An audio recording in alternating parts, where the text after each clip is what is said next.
Have you ever had those conversations with your friends where it's like, oh my gosh, we're getting so old, time is going so fast? I've literally done the maths as to why this is happening. If you've ever watched anime, you'll know what a filler episode is. So they're just episodes between the episodes of the main plot. They're watchable, they're not horrible, but if they weren't there, you wouldn't really care. So in anime, filler episodes are rare, they're unnecessary, and they don't mean anything.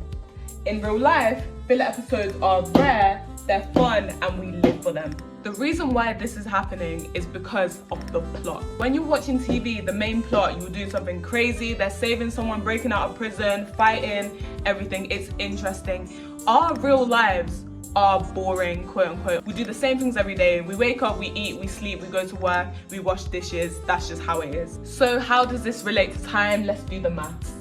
Yes, it's a sponge. Okay class, let's do some maths. So N is your normal episodes, the normal days of your life. You've woken up, you've gone to work, you've eaten, you doo-dooed, you peed, you did everything. F is your fun filler, it's your weekends, it's the times you go out, you do whatever you do, providing it, you know Jesus is watching. What I've got here is the representation of a week. We have 5 N's, normal episodes. Each N represents a weekday, so Monday, Tuesday, Wednesday, Thursday, Friday. 2 F's are 2 days of the weekend, Saturday, Sunday. We can do whatever we want. And then W stands for a week. We can simplify this equation as follows. So we have 5 weekdays and then 2 weekend days equal 1 week. So I've kept the 2 fun filler episodes separate because we want to make those last longer. We're always complaining when we get to Sunday night and then works in the morning. So we want to make those really stretch out. Let's say it's been a year. There's 52 weeks in a year, so I'm gonna times everything by 52. I've times this all up by 52. If you look at this equation, there's so many N's here that it's racing. Anyways, let's get serious. Since I've collectivized all these N's, there's 260 of them, too much for me to write on the whiteboard. There's only 1 N on the board. So, since our mind collectivizes our boring days into one, technically we've only lived 1 day. We've only had 1 normal episode because if you flip between them, you can't tell the difference. So it's basically just 1.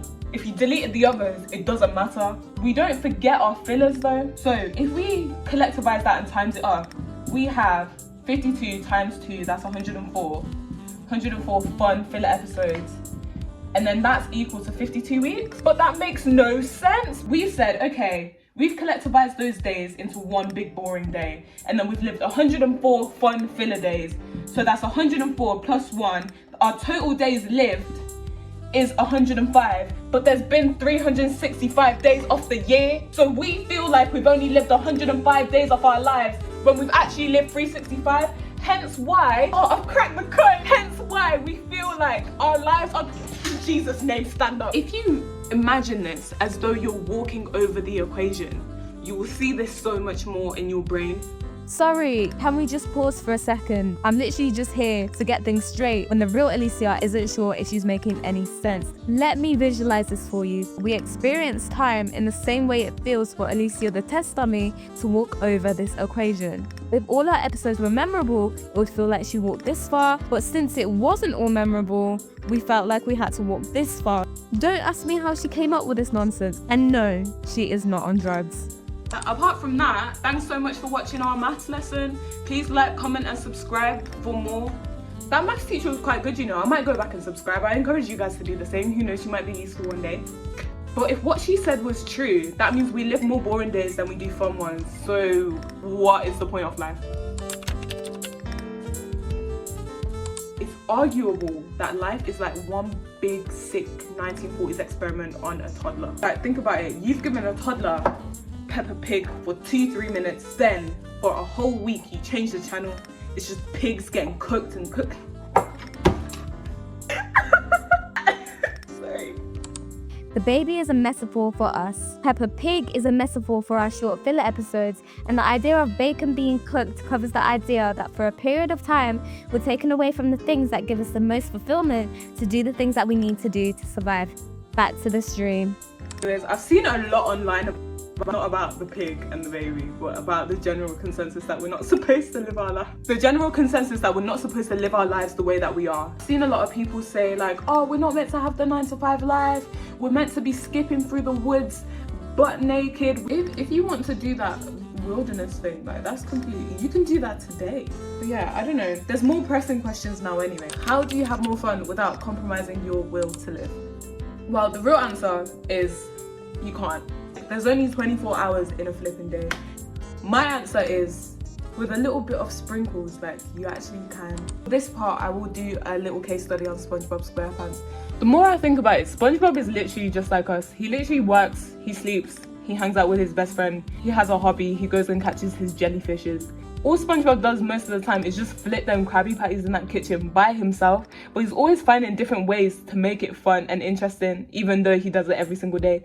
What I'm saying is, adding a little bit of characteristic and creativity to the mundane, repetitive stuff that we do makes a big fat difference. Like sometimes you just need a little bit of pizzazz, and it definitely won't be as fun as your filler, but at least it edges you a bit closer. Anyways, the reason I made this video is because I got to a point where I couldn't see past the mundanity of my life, and it was driving me insane. Like to the point where I was just like, oh my gosh, like what am I doing? Everything's like the same. I'm living the same day over and over again. It wasn't until I tapped back into making things fun in my mind, allowing childishness to lead a bit more, that I started enjoying life a lot more.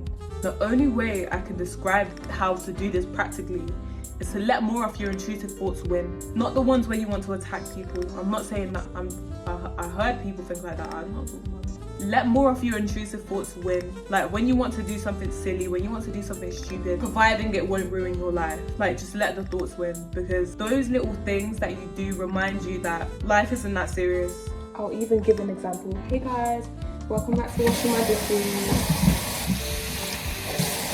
With me, Alicia. Anyways, just remember, your life is never actually boring. Sometimes it just needs a little bit of extra narration, and the only person who can really fix that